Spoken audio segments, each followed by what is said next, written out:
Hi, Brian Zins here at NRA headquarters with the fine folks at Shooting Sports USA. I had the opportunity to relay to you a couple of my personal favorite drills. And this isn't just bullseye shooting, this is just for anybody in general that's getting into it, beginners, even advanced people that are having maybe, they've hit a plateau and they're struggling and they want to break through that plateau. Well, a couple things I've always told people, and again, regardless of the discipline, or you're just, again, a plinker, defensive shooter, whatever your case is. One of the great things is, we all shoot either a bullseye target, or maybe we go to the range and we shoot like a silhouette of some sort, or whatever discipline target you shoot at, if you're shooting at a D1 for NRA action, whatever the case is. So instead of using that bullseye or your typical target that you shoot at, turn it around, take the target away. Again, especially beginner shooters, they tend to get wrapped around, hey, I want to shoot 10s and X's, I want to be in that bullseye because, hey, it's a bullseye, it's what we want to shoot. Turn the target around, all right?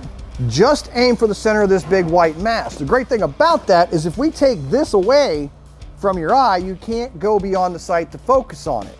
Your focus is going to have to stay empty back here on the front sight, because I've taken away anything downrange for you to go past the front sight and actually look at. It's going to help your eye get used to staying focused on the same place, and that's on that front sight all the time, okay? So every once in a while you're struggling trying to hit that, turn it around. You'll be surprised how good of a group you can shoot on that blank target. Even if you just take out a big sheet of butcher paper, slap it on that cardboard backer, and just shoot for the middle of that.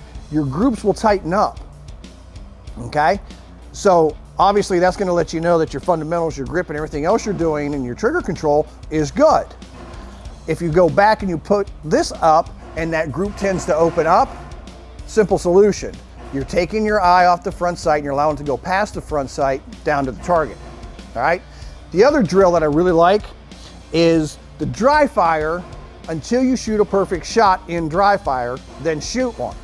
So what we do is we take one round, put in our empty magazine, so we've only got one round. Let your slide go forward on an empty chamber. Put your magazine with one round in, get a good sight picture, take your shot. Moved a little bit, so I'm not gonna call that a perfect dry fire shot. I'm gonna drop my magazine, rack my slide, gun's cocked, magazine goes back in, I'm still on an empty chamber. Dry fire again. Nothing moved, that was a good shot. Now, maintaining control with my grip, I'm gonna chamber that round, and I'm gonna fire one perfect shot, imitating what I just did in my dry fire shot.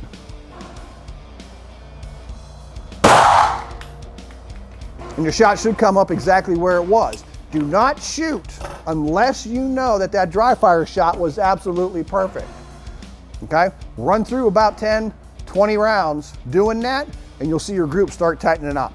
But you are your best and worst coach. You've got to be honest with yourself that that dry fire shot was as good as you said it was to allow you to chamber around and actually take a live fire shot.